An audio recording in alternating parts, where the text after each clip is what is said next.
Hello बच्चों, कैसे हो आप सभी। स्वागत है आप सभी का आपके अपने YouTube चैनल 5G। तो बच्चों, आज हम पढ़ने वाले हैं द्विघात समीकरण के इंट्रोडक्शन के बारे में। द्विघात समीकरण का A to Z आज हम लोग कंप्लीट पढ़ने वाले हैं। तो चलिए बिना देरी करते हुए हम वीडियो को शुरू करते हैं। तो बाबू, हमारा टॉपिक क्या है? क्वाड्रेटिक इक्वेशन यानी द्विघात समीकरण। ठीक है, तो चलिए हम इंग्लिश वर्ड को छोड़ते हैं, हम हिंदी वर्ड पे आते हैं, द्विघात समीकरण। चलो हम समीकरण को भी हटा देते हैं, समीकरण को मैंने हटा दिया। आपको समझना है कि द्विघात क्या होता है। द्विघात क्या होता है? समीकरण को हटाओ यार, पहले इसको तो समझो। तो अगर हम द्विघात को देखते हैं तो यहाँ से हमको दो वर्ड निकलता है। पहला तो द्वि, दूसरा घात। यानी हम द्विघात को दो वर्ड में ब्रेक कर सकते हैं, द्वि और घात। ठीक है, तो यहाँ द्वि का मतलब होता है कि दो। ठीक है, और घात का मतलब घात, या फिर आप बोल सकते हो पावर। घात का मतलब घात, या फिर आप बोल सकते हो पावर सर।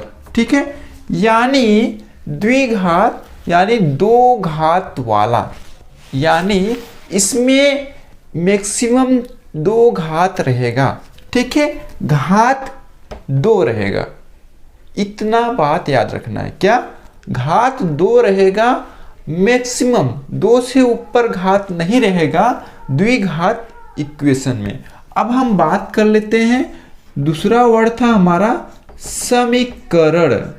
समीकरण, अब समीकरण क्या होता है बाबू? समीकरण मतलब जिसमें इक्वल का साइन लग जाए। ठीक है, कोई भी चीज हो, किसी भी चीज को अगर हमको इक्वलिटी दिखानी होती है मैथ्स में ना, तो हम इक्वल का सीन लगाते हैं, इक्वल का साइन लगाते हैं। ठीक है, अगर इक्वेशन लगा है किसी भी बात में या किसी भी लाइन में, हमारा इक्वेशन लगा है तो इसका मतलब वो हमारा समीकरण है, इक्वेशन है। ठीक है, इक्वल का साइन ही समीकरण कहलाता है। ठीक है, यानी इक्वल के साइन से ही हम मालूम कर लेते हैं कि हमको क्या, ये हमारा इक्वेशन है। ठीक है, तो एक नई बात और, अगर आप द्विघात बहुपद पढ़े होंगे तो आपको द्विघात समीकरण समझना बहुत ही आसान हो जाएगा। द्विघात बहुपद जो पढ़ा है वो कमेंट बॉक्स में जरूर कमेंट करें कि जी सर, हम इसके पहले कक्षा 9th में द्विघात बहुपद ऑलरेडी पहले से पढ़ चुके हैं। अगर जो बच्चा द्विघात बहुपद को अच्छी तरह से पढ़ा है उसको द्विघात समीकरण समझने में बिल्कुल आसानी होगा। क्यों सर? क्योंकि द्विघात बहुपद अभी इतना मैंने जो समझाया ना, द्विघात बहुपद में भी इतना चीज है। यहाँ पे केवल एक नया वर्ड आया है, इक्वेशन। ठीक है जी, अभी तो हम द्विघात समीकरण के बारे में हल्का फुल्का बात कर लिए। अब हम बात करते हैं स्टैंडर्ड फॉर्म, या फिर बोल लो जनरल फॉर्म। जनरल फॉर्म, अब जनरल फॉर्म क्या होता है द्विघात समीकरण का, आपको बताना है। ठीक है, तो सबसे पहले हम समझते हैं कि जनरल फॉर्म, या फिर इसको हिंदी में बोलेंगे सामान्य रूप। सामान्य रूप, इसको हिंदी में क्या बोलेंगे? सामान्य रूप।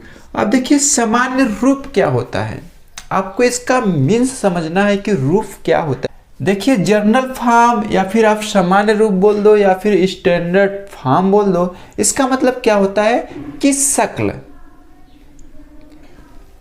द्विघात समीकरण का शक्ल कैसा है, वही होता है जनरल फॉर्म।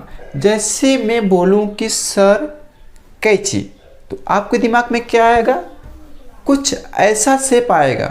ठीक है, अगर इसको आप देख ही नहीं रहोगे फिर भी आपके दिमाग में आएगा कि जी ऐसा दो हाथ में पकड़ने वाला होगा, आगे काटने के लिए होगा, ऐसा कुछ आपको शेप समझ में आएगा। शक्ल समझ में आ रहा ना, कैंची का ऐसा दिखता है।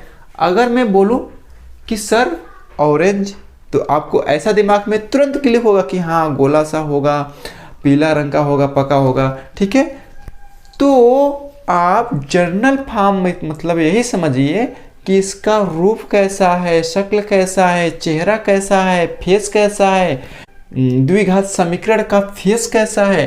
तो अब यहाँ पे हम देखिए लिखते हैं कि इसका फेस कैसा रहता है।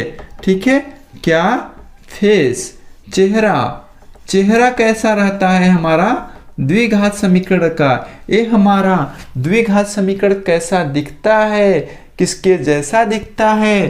तो यहाँ पे हम लिखते हैं द्विघात समीकरण का स्टैंडर्ड फॉर्म।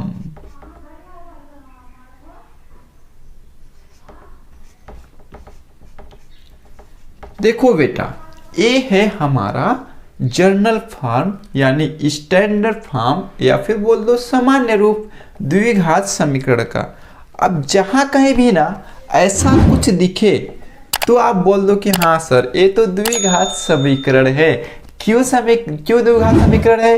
क्योंकि सर यहाँ पे जो हमारा पावर है ना वो 2 है और हमने यही पढ़ा कि द्विघात समीकरण जो होता है ना उसमें मैक्सिमम पावर 2 रहता है। और इक्वेशन है, यहाँ पे इक्वल का साइन लगा है तो इक्वेशन है। ठीक है, तो अभी आपने जान लिया कि द्विघात समीकरण का स्टैंडर्ड फॉर्म क्या होता है, ax² + bx + c। ठीक है, ये स्टैंडर्ड फॉर्म होता है। अब देखिए कोई चीज़ तो है, कोई ऑब्जेक्ट रहता है, जैसे मैं ही हूँ मान लो मानव, तो मानव में देखो कई सारे अंग रहते हैं। ठीक है, शेप तो हमारा ऐसा है लेकिन हमारे अंदर भी कई सारे अंग हैं। ठीक है, जैसे मैं बोलूँ सर ये हाथ, ये उंगलियां है, फिर आँख है, नाक है, ऐसा सब बहुत सारे अंग मिलके बना है हमारा ये शरीर। ठीक है, तो ये द्विघात समीकरण में भी ना बेटा बहुत सारे चीजें हैं, तो आइए उनको हम बारीकी से समझते हैं। ठीक है, तो आज हम द्विघात समीकरण पढ़ रहे हैं तो अच्छे से पढ़ लेना यार। ठीक है, तो अभी हम समझते हैं यहाँ पे जो हमारा A, B और C है, यहाँ पे जो A, B, C है ना ये कोई रियल नंबर है, रियल नंबर। क्या बोला बेटा?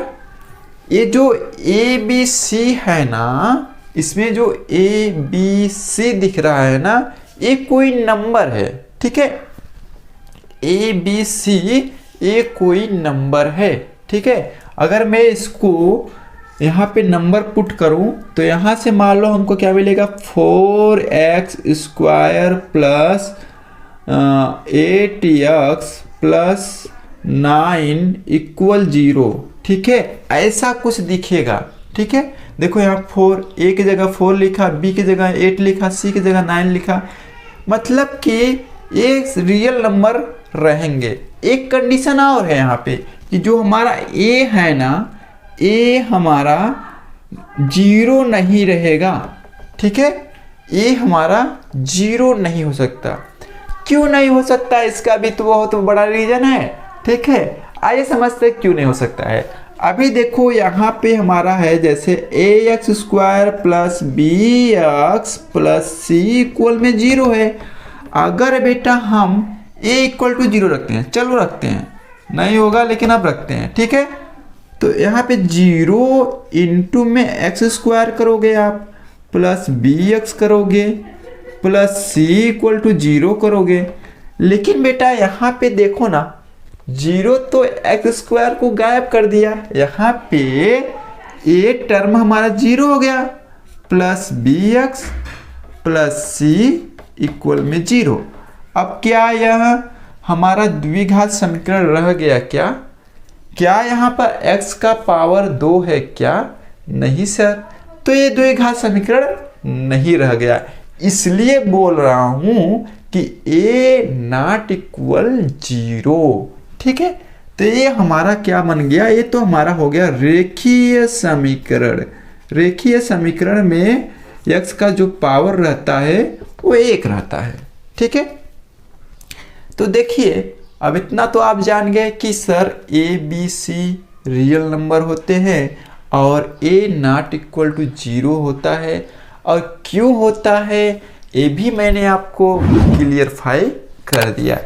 तो ये तो हो गया हमारा द्विघात समीकरण का इंट्रोडक्शन। अब ये जो द्विघात समीकरण रहता है ना बेटा, इसको हम कई तरीकों से हल करते हैं। जितने भी हमारे गणितज्ञ हुए वे अलग अलग हमको रूल दिए इनको हल करने के लिए। गुणनखंड विधि, श्रीधराचार्य विधि और वर्ग बनाकर भी करते हैं। तो बहुत सारे रूल है और इनको हल करने के लिए शॉर्ट ट्रिक भी है। तो ये सब के बारे में हम नेक्स्ट वीडियो में बात करेंगे। इस वीडियो में इतना ही, मिलते हैं नेक्स्ट वीडियो में। और आपको वीडियो कैसा लगा अपनी राय कमेंट बॉक्स में ज़रूर कमेंट करें। और वीडियो अच्छा लगा हो तो प्लीज़ लाइक करके जाओ यार। आपके सर इतना मेहनत करते हैं, आपको इतनी अच्छी बातें बताते हैं, तो आप प्लीज़ लाइक कर दिया करो। और चैनल पे पहली बार आए हो तो चैनल को सब्सक्राइब करके ही जाना, क्योंकि यहाँ पे ऐसे ही इंटरेस्टिंग मैथ्स का वीडियो आपको देखने को मिलता रहेगा। टेक केयर, बाय बाय, धन्यवाद।